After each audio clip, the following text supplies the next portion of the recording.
everybody. Tonight we're going to try something a little bit different. I am going to demonstrate the way that I design things. I'm going to design just a little quick pistol or something. Who knows? I don't know when I start doing this sometimes what I'm going to come up with. This is the software I use. It's free. If you go to Tinkercad.com, you can sign up and do this yourself. I will warn you, if you learn to design things this way, it does make trying to design things in some other software a little bit more difficult. So there's your warning. I've tried some of the other softwares, and there's a hell of a learning curve from doing this for the last few years. So this is your work plane here. This is basically the floor of everything that you're going to be building. Think of it as your desktop. That's your table. And over here you'll see that you pick from shapes. And the way that this system works is you add and remove shapes. You'll see a lot of that doing this. You add and remove shapes to get the final shapes that you want. So without further ado, you'll notice that when you open up a new document in Tinkercad, it comes up with weird names. So we'll just call this one the YouTube Demolisher, because it's stupid names. So that's its name now. Alright, so let's see, like, generally I don't know what I'm going to do unless I've got a really good idea already what I want to do. I generally start off with a blank slate, and then I just kind of let things flow and see where things go. So let's play with, one of the things I like to start with is a basic cylinder. Turn the sides up, gives you a more a smoother cylinder. You'll notice there's still kind of flat lines in this. Once you go to print them though, you won't be able to tell that that's there whatsoever. When you first open this and you start playing with it, it'll probably look like this when you open something. Just click the little down arrow and it'll change things for you. So everything I make, handles are 5 millimeters. Now the length of the handles can sometimes change. Generally if you go 10 to 15 you're safe. Let's do this one as a 14 while the dog chews on everything, because he's tried to ruin every video I've been on in the last few days. So we'll go with this. A couple of things that I like to do with my handles. I will bevel them a little bit.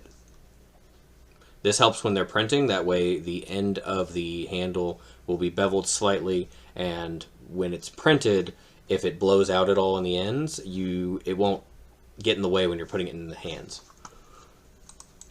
So when I say we are adding and removing shapes, this is what I mean. So this is just a basic 5 millimeter cylinder. It's a little bit beveled on the top and the bottom. That's a really boring handle. Some of my handles look like that, but that's a really boring handle. This right here, this box, the way this looks, this is a cut. So anywhere that I put that box, if I select them and then I go up here to group, it removed that block. Control Z undoes it. And if I were to make the block only like this and combine the shapes, now you'll see the cutout in the middle. But this is one shape. It's not now two different pieces. It's still one piece. So let's undo that. So one of the things I like to do with my handles is I'll come in here, change that to 0.5. I'll make it next to here. Another thing that you can do, you can go here to this alignment tool, click on the shape that you want to use as your starting point for everything to align to. And we're going to go center of, but on the edge of. And then center this just so, I like to center things just so that nothing gets missed on the top or the bottom in case you're trying to use a cut that's around the same size. Sometimes you can miss little pieces. So if you'll see now, it's going to cut the edge off right there. But I want to duplicate this. So there's actually two pieces right here now. So if I highlight this and I go to this align tool and I click on the cylinder again, and now I click that button to make it move to the other side, now there's two of them. Now if I group those, there's a much less boring cylinder handle. I usually do my handles like this. It's just personal preference. I just like doing them like this. It can cause handles to be a little bit loose in certain figures' hands, depending on the way the ports in the hands are made. Yeah, I know. So that's how I like to do that. Let's see. Now these are all the basic shapes that you can use. Now you can modify these shapes. So let's take this one. So this shape right here, this polygon, you can change how many sides. I'm going to keep it 6. But you can change the segments, which I'll show you what that does. So if I bevel this, let's change the color to make it easier to see. I like using gray. So now you can see I beveled it, and it's still very geometric. If you add segments, you'll notice it changes the way the bevel looks. And if you crank it all the way up, it becomes almost very smooth. Now, I generally don't do that because most of the stuff I make it's going to be robotic in nature. We're talking Cybertronian guns. So sometimes I do something like this just to kind of see how that's going to look.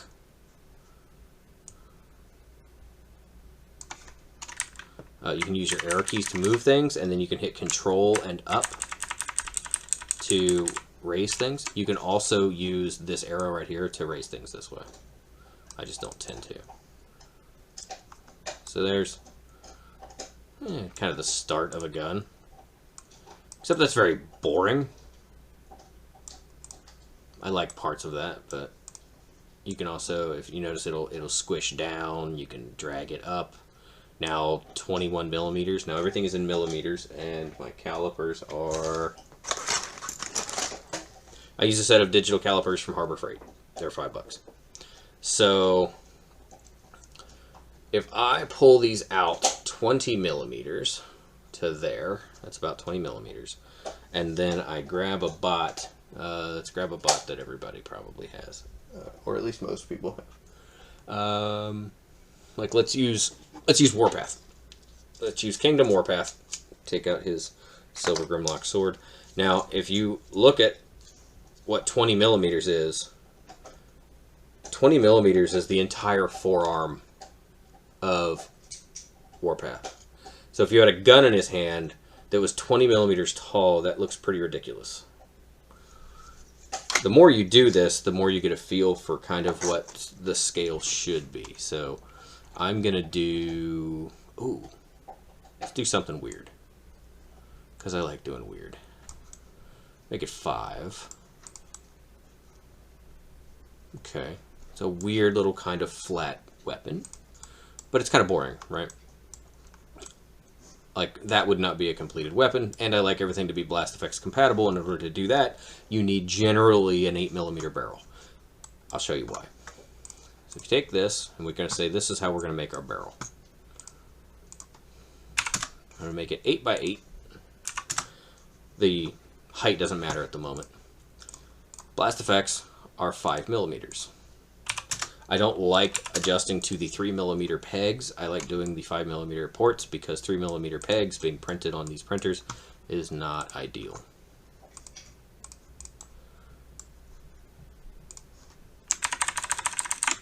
So if I cut that out of there, that's going to put a 5mm hole in here. If I add a little bit of a bevel to this, you get more of like an Optimus Prime barrel. If you see that. So let's just use this. Let's combine this.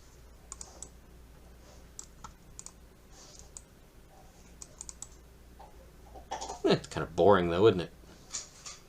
But we can do things to fix that, right? Actually, let's see.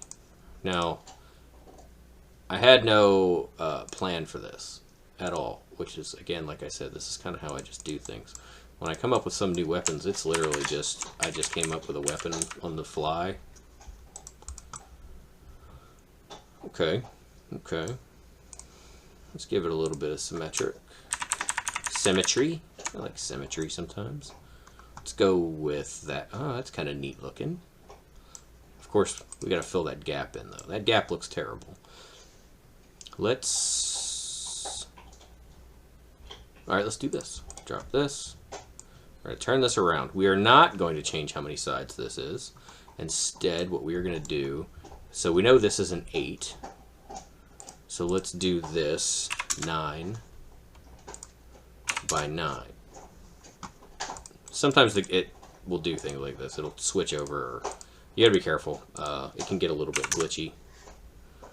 Why is it? Oh, hit number lock.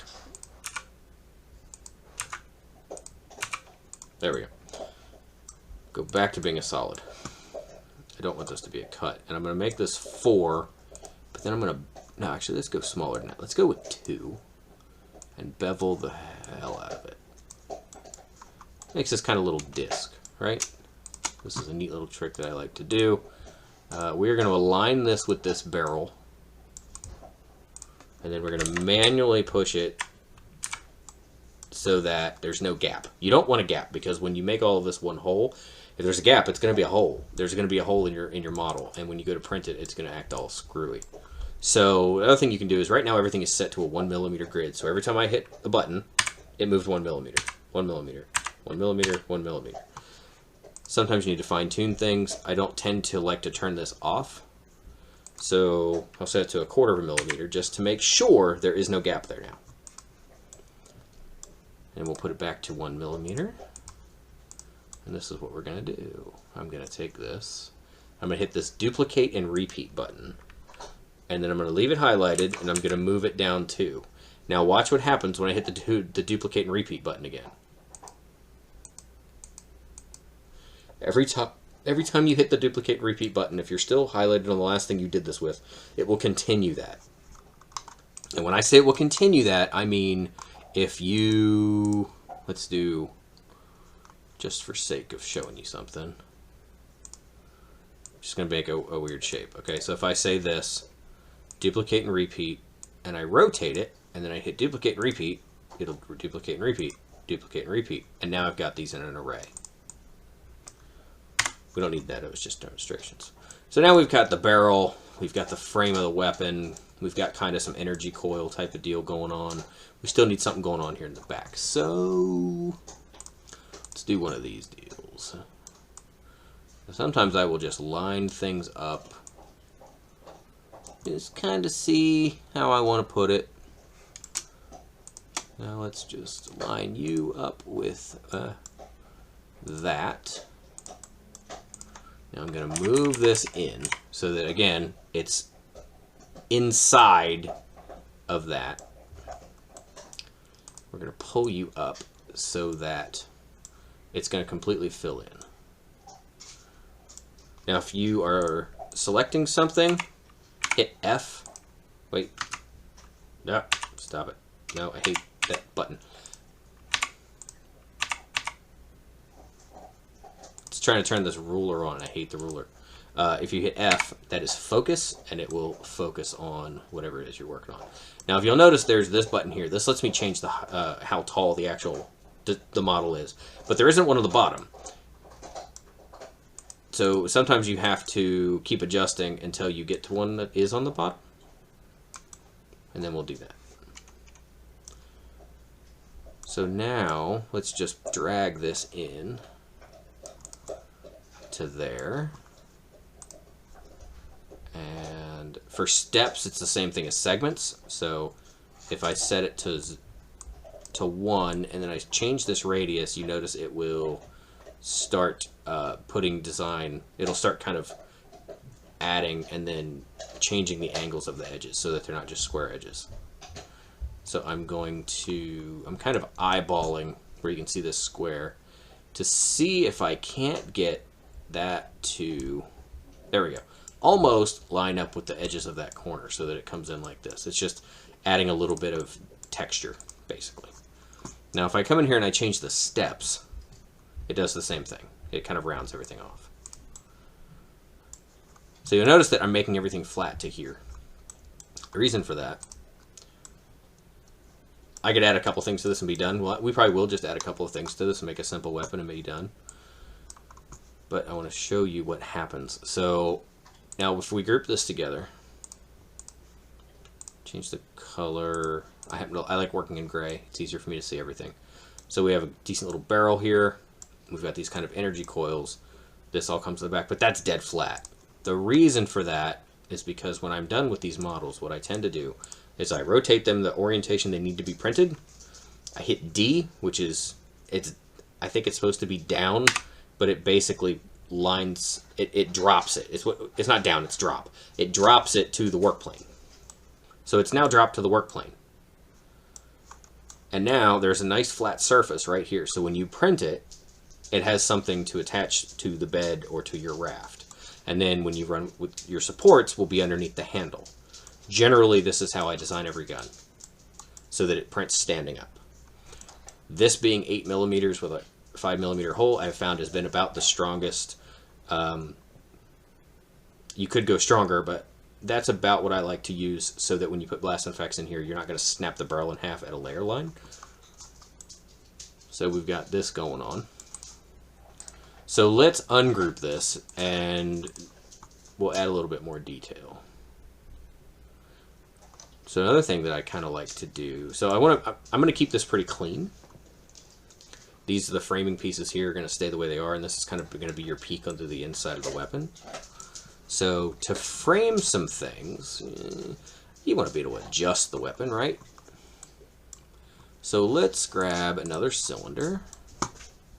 We're going to make this 4x4.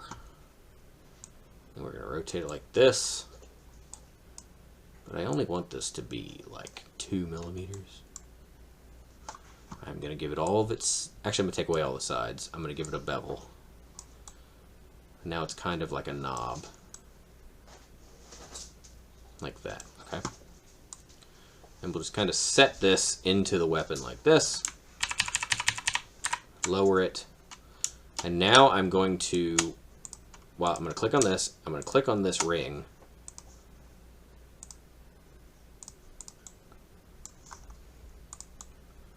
Now, it might not be touching that well in the back, so I'll just drag that a little bit. So at least now you have a little bit more detail there.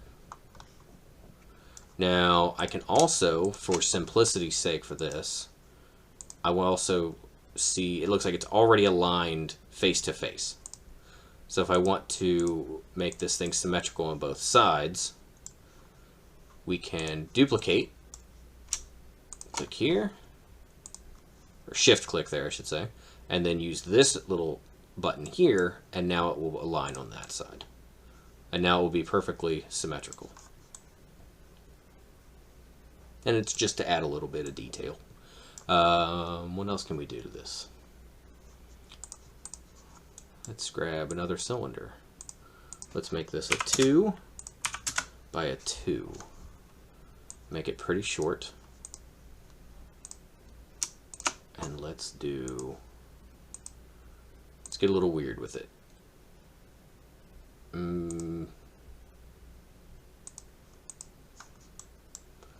Let's do this.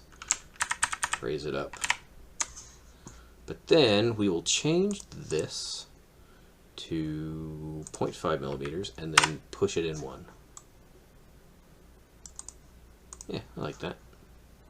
Smooth it off. Duplicate it.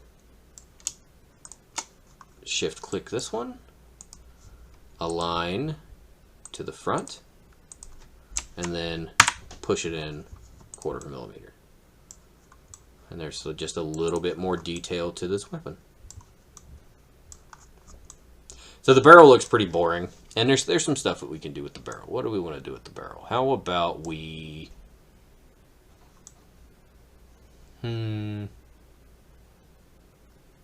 Ideas, ideas, ideas. We have this almost looks like it almost split apart. Like it almost, the gun almost looks like it transformed, like it opened. What if the barrel looked like that too? But we'll do that a little bit different. We'll come in here with a cut. We're going to make this 4mm. Not 43, 4mm. We're going to align this to this. Make this centered and centered and centered. Now that would literally split the barrel in half, and that's not exactly what we want. I am going to let it stay here. But we will come down like this. Now if you look inside of here, you can tell that this is going to leave a hole. So if I combine these like this, I'll show you what it'll do. Oops. I ungrouped. Let me regroup these two. If I select these two and I group this, there's a hole. But there's also, if you can tell, it cut into how deep I made the barrel for the blast effects. So let's ungroup that. And then we'll ungroup this piece. And now I'm going to change this to only be 6 millimeters. And I'm going to align it to the top of the barrel here. Let's see what that did. All right. So now if I do this, it's going to cut the center out, but it didn't cut all the way through. That's important for structural reasons. That's important. You know, you still have this hole down here, but you notice it did not cut out of this part here, and that is because the only thing I was selecting when I did that cut was this piece here, but that's going to look stupid if we leave it like that. So let's do something fun. Let's do... We already did these kind of little coupler rings, so let's use this. These little donuts are kind of neat. I always make sure that I have the sides turned up and everything. I tend to always make these super tiny. Now, if you press Shift and any one of these squares and start changing it, it will change the size relative to everything else. You can sit up here and you can manually change how many sides and the radius and the tube diameters and all that stuff if you want. I like to just do it freehand. And what we're going to do, so I like to align things to center like this, make it smaller, align it again,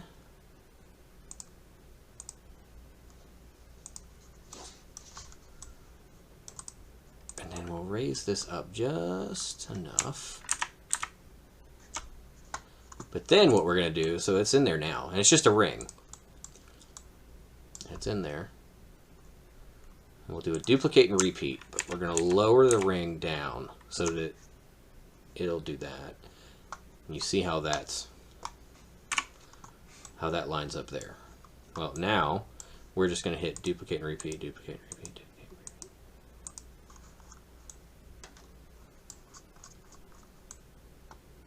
So now you see how that is. Now I know what you're thinking. There's a donut. That means there's a void in the middle, right? Wrong. When you group these models like this, when it does the group, the new shape that it creates is only using the outside. It doesn't use anything on the inside. So and when I'm saying the outside, I mean the outer skin of anything that you were looking at. I'll use this as an example. When, I think I glued this one. So when I created this and I grouped everything, this right here was like this long, but it's not that long when you print it because it's only basically printing the skin and then you change your infill when you're printing it. So if I make this a hole, it makes it transparent. And as a piece in this design software, you can see that kind of central hole.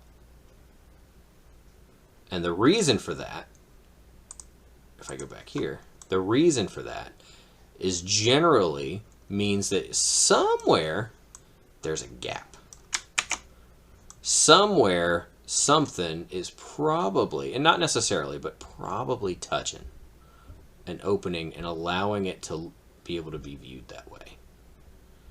It looks neat this way, but when you're working with STLs, you don't want stuff like that. So let's see.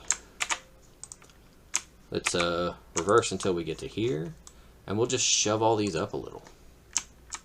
I'll change this to 1/4 millimeter.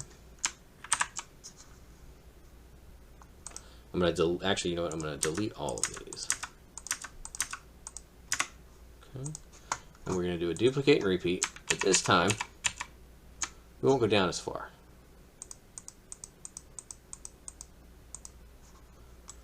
So now, hopefully, it's going to prove me wrong. When I group all these, you shouldn't see that central hole when I make this a hole, but you still do. That's really weird. I don't know why it's doing that. It shouldn't do that, and the reason it shouldn't do that is because it should be only skimming the outside. But when I pull this into the slicing software, it probably won't matter. It's not going to print it with a void in the middle because that's not how 3D prints work. But I'm not sure why it did that. But if you're worried about it, what you can do, put this thing back to a hole. Wait. Regroup it. Leave it as a hole. Take this, 7 by 7.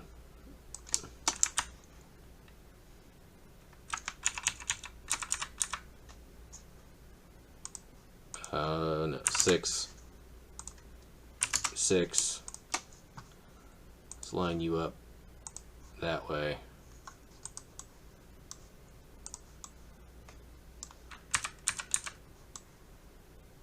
It's roughly centered. Turn this back into a solid. Select that. Now when I turn this into a hole again, it's gone. Now the only reason I did that is because it was a little bit weird that it was showing as a hole like that, as a gap in the middle. It shouldn't have done that. That generally means somewhere it was, if you think of it like if you were building something in real life, it was letting air in somewhere. It was not watertight. So, gun's not quite as boring as it was. We've got some detail here. We've got some detail on the sides. We could always change this to be a little bit more smooth. It won't matter, because if you figure the entire gun is 40 millimeters. So 40 millimeters on a set of digital calipers would make the gun roughly, or exactly, because it's friggin' digital calipers. There we go. It's that big, and if you want to compare that to another gun, here's Decepticon Mirage.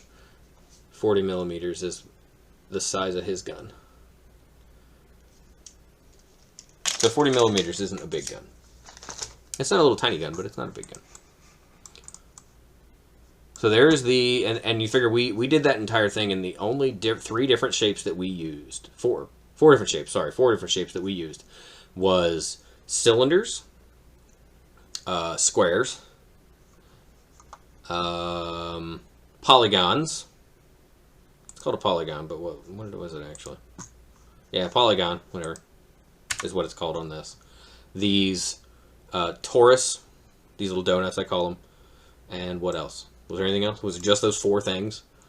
There's a cylinder, there's a cylinder, there's a cylinder, bunch of cylinders, cylinder, bunch of toruses, squares to cut these off, and then these polys here.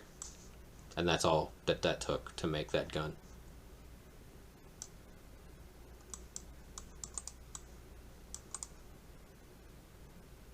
So the only thing to do after that is just export it. You want to export it as an STL. It's pretty quick, and once it exports as an STL, you should find it in your downloads folder, and then you can put it into the slicing software that you like and slice it and see how it looks when you slice it. So this is my little simple tutorial video. If you want to watch this video and go along and try to make your own weapon, or you don't have to go with something that's abstract like this with it split apart, almost clamshelled or something like that. You know, make anything. You can make anything. You can make anything with this software if you really try. I've seen some amazing stuff that I can't make in this, and it's just a matter of trying. And you'll get to the point where you're using 1,000 shapes, thousands of shapes, because you may have one shape that is a square with a triangle cut out of it, and you repeat that 100 times, which now if you were to ungroup everything is 100 squares with 100 triangles and any other cut, and it just goes exponential from there. So when you start getting into some of those designs that are really intense, that's when you're going to get into load times in the software, because this is online based.